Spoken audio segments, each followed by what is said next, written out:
नमस्कार बच्चों, सुगम भारती इस पाठ्य पुस्तक में फिर से एक बार आपका स्वागत है। आज हम पाठ क्रमांक 25 पढ़ने जा रहे हैं, जिसका शीर्षक है प्रेरक प्रसंग। प्रेरक प्रसंग इस पाठ का यह सेशन क्रमांक पहला है।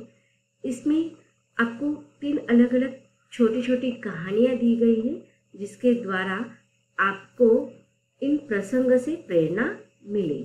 चलिए सब लोग पाठ्य पुस्तक निकालेंगे। पाठ्य पुस्तक के द्वारा हम इन छोटी छोटी कहानियों को पढ़ेंगे और उनके द्वारा हमें क्या सीख मिलती है यह भी हम समझेंगे। पाठ क्रमांक 25 प्रेरक प्रसंग। अब देखिए, पहली जो छोटी सी कहानी है उसमें हमें फल त्याग की भावना यह सीख मिलने वाली है। इसमें देखिए, पुंडलिक नामक एक भक्त का वर्णन किया गया है, जो अपने माता और पिता का सेवा में ही अपनी भक्ति मानता है। अब देखिए, ईश्वर को प्राप्त करने के लिए बहुत सारे लोग तरह तरह के भक्ति करते हैं, तपस्या करते हैं, उपासना करते हैं, बाह्य आडंबर करते हैं, और जब ईश्वर प्राप्त हो जाता है तो वह उसकी भक्ति पूर्ण हो जाती है।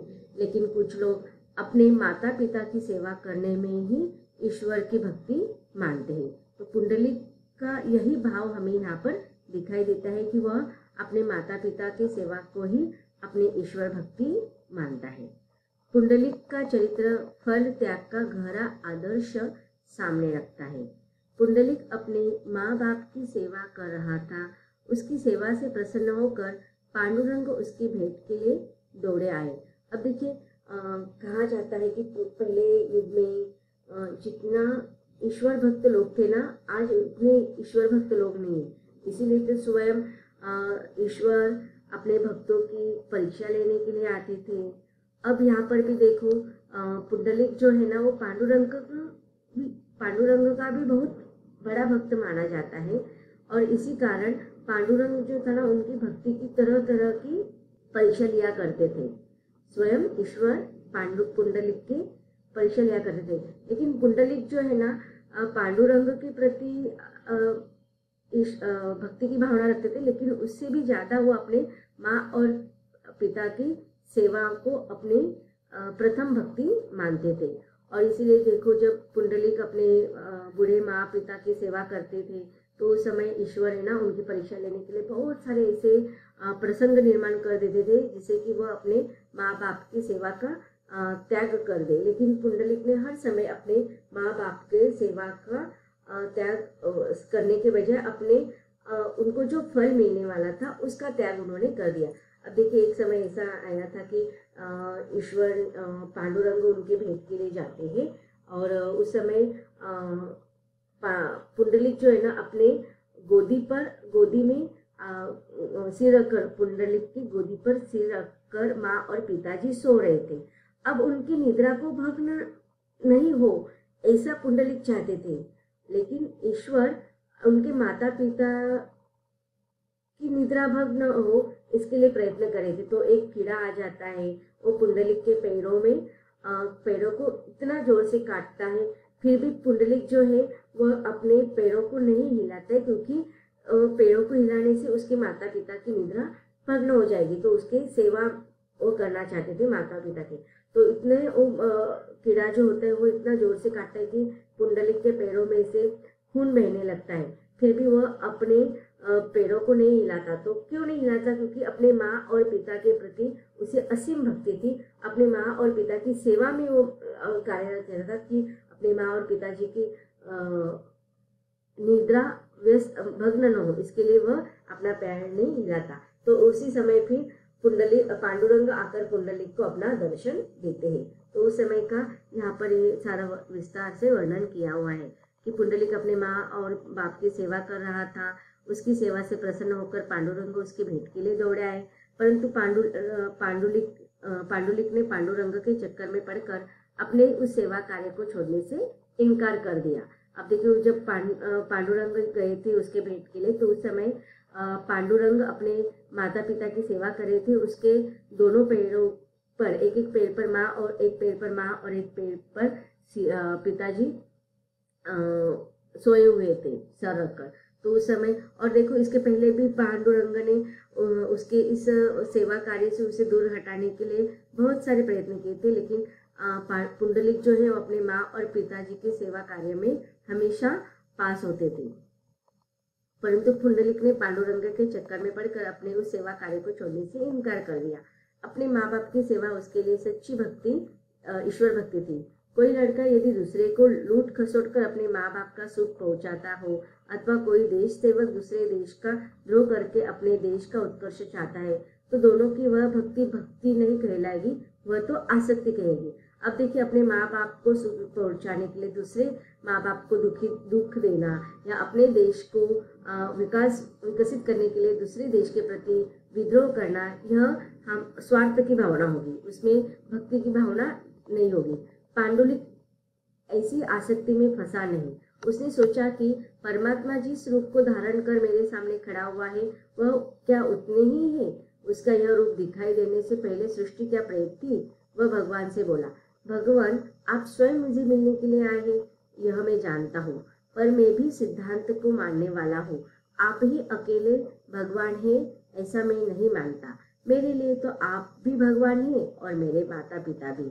इनकी सेवा में लगे रहने के कारण मैं आपकी ओर ध्यान नहीं दे सकता, इसके लिए मुझे क्षमा कीजिए। अब देखिए, जिस समय आए हुए थे इसका प्रसंग मैंने आपको बता दिया है। अब वो कहते हैं कि आप भी भगवान है, लेकिन मेरे लिए आपसे पहले मेरे माता पिता जी भगवान है और उनकी सेवा करना मेरा पहला धर्म है, इसीलिए मैं वो उनकी तरफ ध्यान नहीं देता है। पांडुरंग वो उनका क्षमा मांगता है। इतना कहकर उसने भगवान को खड़े रहने के लिए एक ईंट सरका दी और स्वयं भी सेवा कार्य में निम्न हो रह गया।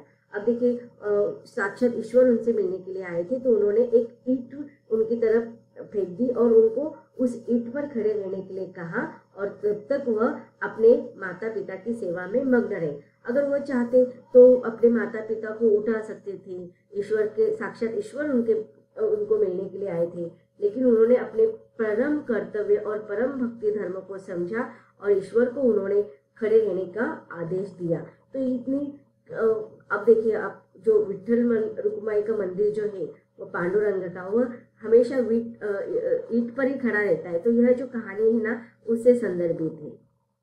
तो इस कहानी में हमें क्या सीख मिलती है कि हमें फल का त्याग करके हुए त्याग करना चाहिए। अब देखिए, दूसरी कहानी है कर्म और भावना, कि कर्म और भावना के अनुसार हमें फल प्राप्त होता है। अब देखिए, यहाँ पर बताया गया है कि कल्पना कीजिए कि दो व्यक्ति गंगा स्नान करने गए हैं। उनमें से कहता है, लोग गंगा गंगा कहते हैं, उसमें है क्या? 2 हिस्से हाइड्रोजन और 1 हिस्सा ऑक्सीजन। ऐसे 2 गैस एकत्र कर दिए तो हो गई गंगा, इससे अधिक उसमें क्या है? दूसरा कहता है, भगवान विष्णु के पद कमलों से यह निकली है। शंकर के जटाजूट में इसने वास किया है।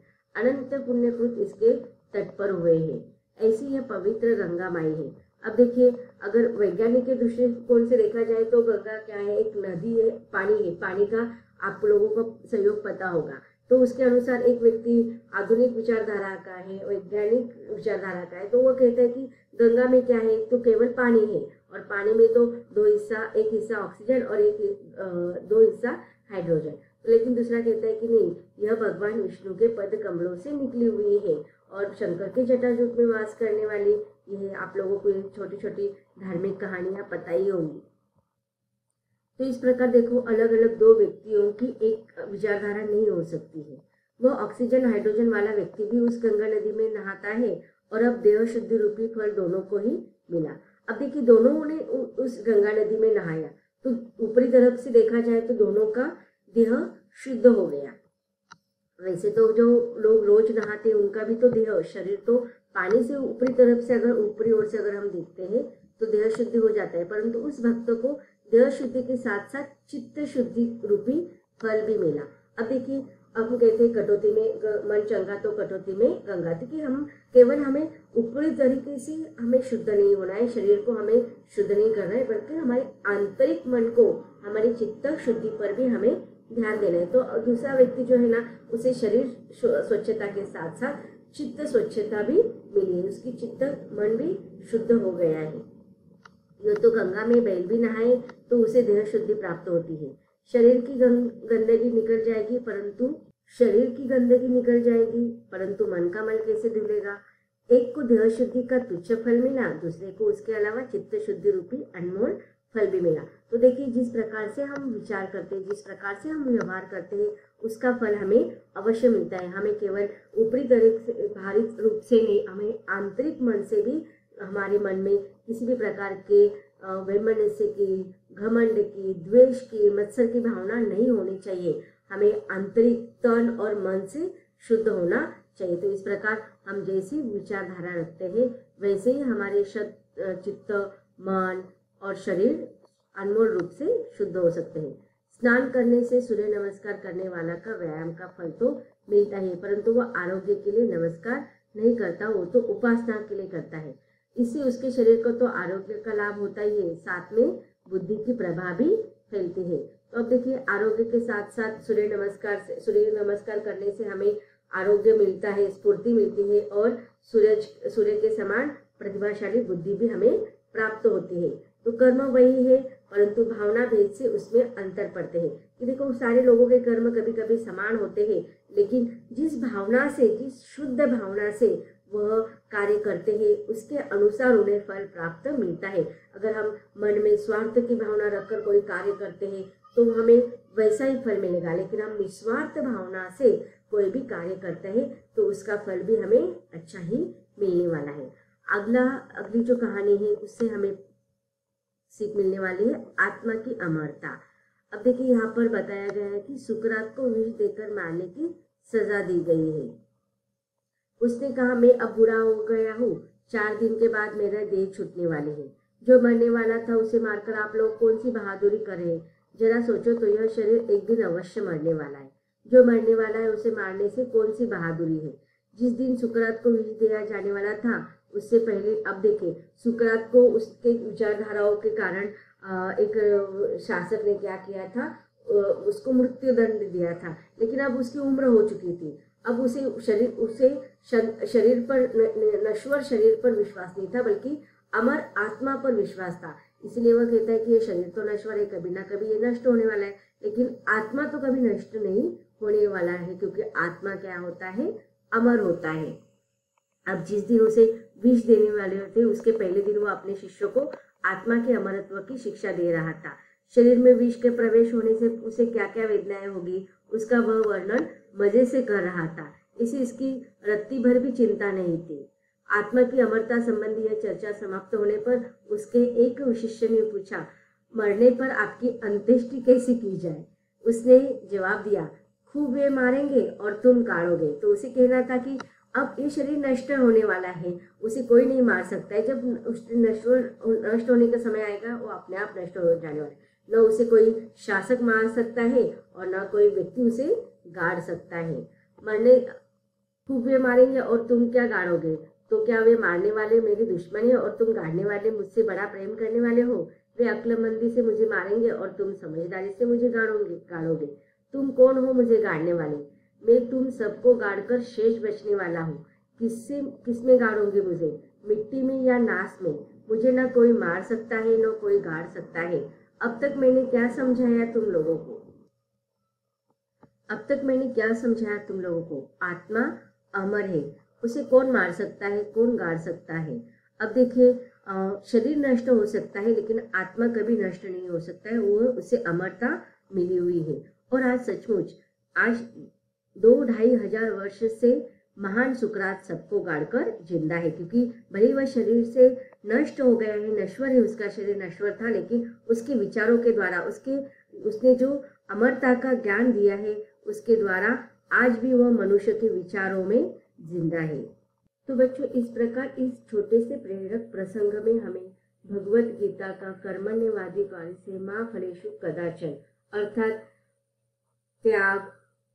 फल त्याग, कि कोई भी कार्य करते समय हमें फल की अपेक्षा नहीं करनी चाहिए, कर्म करते रहना चाहिए और भावना हमारी अच्छी होनी चाहिए, तथा आत्मा की अमरता, यह सारे सच्चाई, यह शाश्वत सच है। यह इस प्रसंग से हमें सीख मिलती है। यह पाठ यहीं पर समाप्त होते हैं।